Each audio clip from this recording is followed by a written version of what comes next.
Welcome to Legion Builds, where I guide you on how to bring your favorite characters into Dungeons & Dragons. This video and all my content is brought to you by my Patreon supporters. You guys are awesome. Thank you so much. Become a supporter today at patreon.com/63rdlegion to vote on the next video release, early access to special videos, a monthly homebrewed magic item, and more. It's also dedicated to everyone who subscribes to my channel. I'm serious when I say I wouldn't do any of this without you guys. Thank you. Today we are building the Phantom of Cabrini Green, the Forbidden Candyman. Born Daniel Rabatale, Daniel was the son of a former slave and was a gifted artist. He was someone who loved life and expressed himself in beauty, but all this came to a tragic and horrible end. Daniel fell in love, and for it, he was brutally tortured and murdered, a victim of a system created to oppress those deemed inferior. As he died, a new being was born, one that in truth was a twisted mockery of Daniel. This being was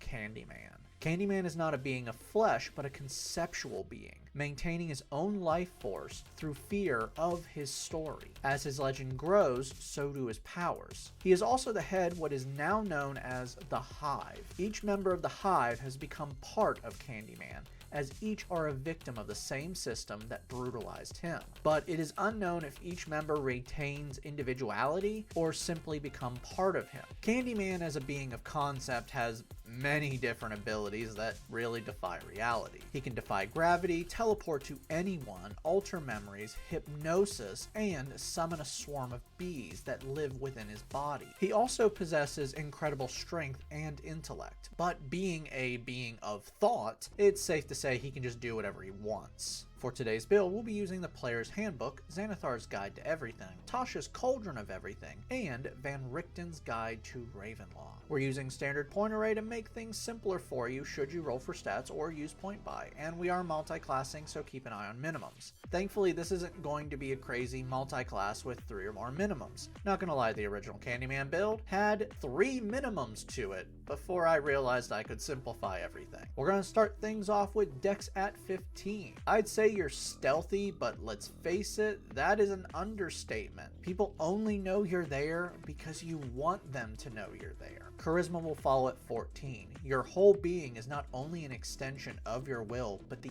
essence of fear that surrounds you. Strength is coming in at 13. Low for you, but not important for this build, so we don't really need to put a lot here. Con will be a 12, which is a travesty, but at this point, health is mute for you, so whatever. Intelligence is going to be low with a 10, and we're going to have to dump wisdom. Both of these stats should be higher, but we'll at least be able to fix one later. This is what happens when you use standard point array. Sorry. Daniel was a human before his torment twisted his soul and transformed him into the Candyman. Reborn, found in Van Richten's Guide, is a pretty obvious choice. Place +2 into Charisma and +1 into Dex. Ancestral Legacy gives you 2 skills of your choice to represent your former life. You were a charismatic artist, so let's take Performance and Persuasion. Knowledge of a past life allows you to recall what it was like to be Daniel. Now, when you make an ability check that uses a skill you're proficient with, you can add a d6 to the roll. You can do this a number of times equal to your proficiency bonus between long rests. Deathless nature is pretty self-explanatory. You're dead. See, you now have advantage on saving throws against diseases and poisons. You have resistance to poison damage, advantage on death saves. You don't require to eat, drink, or breathe to survive, and finally, you don't sleep. Your long rests are 4 hours where you remain motionless, and magic can't put you to sleep. For your background, take the skills Intimidation and Deception. We're going to start things off as a killer and go with Rogue. If a build can benefit from Rogue better, always take Rogue first. Level 1 Rogues start off with 4 skills. Take Stealth, Perception, Insight, and Investigation. I know I just gave you 2 wisdom-based skills, don't worry, we'll fix it. One of them now. Expertise doubles your proficiency bonus to 2 skills you're proficient with. Let's place this into Perception and Stealth. Sneak Attack adds bonus damage to your attacks made with a finesse or ranged weapon while you have advantage or are within 5 feet of an enemy of the target. Your hand is a meat hook, which is a piece of metal made to pierce bone, so let's just call it a short sword. The bonus damage starts out at a d6 and will grow over time. You also get Thieves' Cant, which is a coded language of gestures, phrases, and symbols used to communicate between those who know it, but doesn't really fit for you. Time for power. Level 1 sorcerers start off with a sorceress origin. I was gonna go with shadow magic as it makes people harder to kill, but level 3 and 6 would make no sense. But then I remembered you can do whatever you want, so let's make you a little godlike. Divine Soul, found in Xanathars, grants you divine magic, which combines with another feature, Spellcasting. You now have access to sorcerer and cleric spells. It also grants you a free spell. Inflict Wounds is a melee spell attack that deals 3d10 necrotic damage on a hit. Now this is a spell attack, which means it can't be stacked with sneak attack. You can add more d10s by adding more spell levels to the attack. Favored by the Gods improves your saving throws and attacks. Now when you fail a saving throw or miss with an attack, you can roll 2d4 to the roll, possibly changing the outcome. You can do this once per short or long rest. Now on to spells. You start off with 4 cantrips and 2 spells at this level. For these spells, Toll the Dead targets one creature within 60 feet and forces a wisdom save. Should they fail, they receive 1d8 necrotic damage. If they are below their maximum hit points when they fail to save, they instead take 1d12 necrotic damage. Infestation releases a swarm of bees at a creature within 30 feet, forcing a con save. Should they fail, they receive 1d6 poison damage and are moved 5 feet in a random direction. Sword Burst lashes out at all creatures within 5 feet of you, forcing a dex save and dealing 1d6 force damage on a failure. Mind Sliver targets one creature within 60 feet, forcing an intelligence save and dealing 1d6 psychic damage on a failure. And now they must subtract 1d4 from their next saving throw before the end of your next turn. Cure Wounds heals 1d8 plus your charisma in HP. False Life grants you 1d4 plus 4 temporary HP for 1 hour, and you can add 5 HP by adding spell levels. Level 2 rogues gain Cunning Action. Dash, Disengage, and Hide are now bonus actions to you. Level 3 rogues receive their subclass. Time to go ghost with Phantom, found in Tasha's. Whispers of the Dead allows you to call on knowledge of the rest of the Candyman hive. When you finish a short or long rest, you can gain 1 skill or tool proficiency of your choice. You maintain this proficiency until you choose a new proficiency. Wails of the Dead allows you to channel the power of the dead into your attacks. When you hit with a sneak attack, you can target another creature within 30 feet of the first target. This damage equals a half your total sneak attack damage rounded up in necrotic damage. You can use this feature a number of times equal to your proficiency bonus between long rests. Steady Aim allows you to give yourself advantage on an attack with a bonus action. On a turn you haven't moved, you can use your bonus action to reduce your speed to 0 and grant yourself advantage on the next attack. This speed reduction lasts until the end of your current turn. Finally, your sneak attack is upgraded to 2d6. Level 4 rogues earn our first ability score improvement. Place this in Charisma for better spell attack and DC. Your character level 5 now. Toll the Dead, Sword Burst, Mind Sliver, and Infestation now gain another damage dice each. Level 2 sorcerers gain Font of Magic. This grants you sorcery points equal to your sorcerer level. Right now you can use these points to regain spell slots or burn spell slots to regain sorcery points. For your new spell, Charm Person allows you to mesmerize your targets, forcing a wisdom save at a creature within 30 feet. Should they fail, they are now charmed by you for 1 hour. This spell will end if they are harmed, and when the spell ends, they will know you mesmerize them. Level 3 sorcerers receive Meta Magic. These are options you can use your sorcery points on to augment your spells. For this level, you gain 2 Meta Magic options. For these options, Empowered Spell costs 1 sorcery point, and now you can reroll a number of damage dice on your spell that equals your Charisma modifier. Heightened Spell costs 3 sorcery points to give disadvantage on a saving throw to one target of your spell. You also receive 2nd level spell slots. For your new spell, Misty Step is a 30-foot teleportation you can make with a bonus action.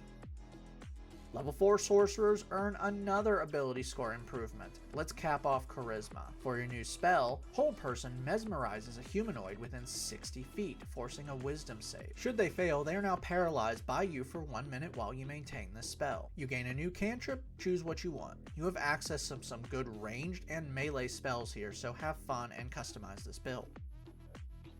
Level 5 rogues now have Uncanny Dodge. Now when you receive damage from an attack that you can see, you can have the damage. Your sneak attack is now upgraded to 3d6. Level 6 rogues gain 2 more expertise. Place this into Intimidation and Insight. Level 5 sorcerers receive magical guidance. Now when you fail an ability check, you can spend 1 sorcery point to re-roll the check. You also receive 3rd level spells. Time for the Gonzo special with a new spell because dear gods I use this spell a lot. It's great and I do a lot of mean characters. Fear unleashes a 30-foot cone and forces a wisdom save on everyone within the cone. Should they fail, they drop everything they are holding and must now run away from you. The only action they can take is to dash away from you, and they cannot retake the save until they break line of sight from you. So make sure for that 1 minute you maintain this spell, they can always see you. Your character level 11 now. Toll the Dead, Sword Burst, Mind Sliver, and Infestation now gain another damage dice. Level 6 Divine Soul Sorcerers gain Empowered Healing. Now when you, or an ally within 5 feet of you, rolls dice to determine how much you heal, you can spend 1 sorcery point to re-roll any number of those dice, provided you aren't incapacitated. You can do this once per long rest. For your new spell, Fly grants you a flying speed of 60 feet while you maintain this spell for 10 minutes. Level 7 sorcerers now have 4th level spells. For your new spell, Death Ward keeps you and other creatures from dying. For 8 hours after you touch a creature, including yourself, the first time that they should drop to 0, they drop to 1 HP instead. This also stops any spells that would outright kill you without dealing damage, like Power Word Kill. Level 8 sorcerers earn another ability score improvement. Let's go ahead and remove that negative and place this into wisdom. For your new spell, Charm Monster is an upgraded version of Charm Person, but now you can mesmerize any creature that's not just a humanoid. Level 9 sorcerers receive 5th level spells. For this spell, it's time to ramp up the bees. Insect Plague unleashes a bigger swarm of bees. For 10 minutes while you maintain the spell, you unleash a 20-foot radius sphere out to 300 feet from you. Any creature within the sphere must make a con save or take 4d10 piercing damage. Level 10 sorcerers gain another meta magic option. For this option, Quickened spell turns 1 spell into a bonus action by spending 2 sorcery points. Remember, you can cast 2 spells a turn if one of them is a cantrip that is a bonus action. For your new spell, Dimension Door is a 500-foot teleportation to any place you can see, describe, or envision. If you teleport into something, the spell fails and you take 4d6 force damage. You get your final cantrip here, have fun. Level 11 sorcerers now have 6 level spells. For your new spell, Greater Invisibility turns you completely invisible for 1 minute while you maintain this spell. This invisibility cannot be dropped except when the spell ends. Remember, being invisible doesn't mean you can't be attacked. Make sure you use your hide bonus action to stealth after you do something to maintain being hidden. Your character level 17 now. Toll the Dead, Sword Burst, Mind Sliver, and Infestation now do 4 damage dice each. Level 12 sorcerers earn our final ability score improvement. Place this into Dex for better stealth and attack. Level 13 sorcerers receive 7th level spells. For your final spell, Sleep creates a pool of points by rolling 5d8s that will drain a target out to 90 feet, causing them to fall asleep. Each time you target a creature, you must subtract from the pool till they hit 0 HP before moving on to the next target. The targets can be awakened by using an action. Now this spell starts off at level 1 and will add 2d8s for each level you add, meaning you can bring this up to 19 d8s. Our final level is level 14 Sorcerer, and Divine Soul now has Angelic Form. Now with a bonus action, you can grant yourself a flying speed of 30 feet. These wings last until you are incapacitated, die, or end it with a bonus action. There is no limitation to how many times you can use this, so if it drops, you can just put it back up. This is also described as wings that are aligned to your alignment, but I think it would be cool to be covered with bees, giving you a flying speed that way. Now that we've hit level 20, let's recap. Your stats are Strength 13, Dex 18, Con 12, Intelligence 10, Wisdom 10, Charisma 20. Your total levels are Rogue 6, Sorcerer 14. Let's dive in.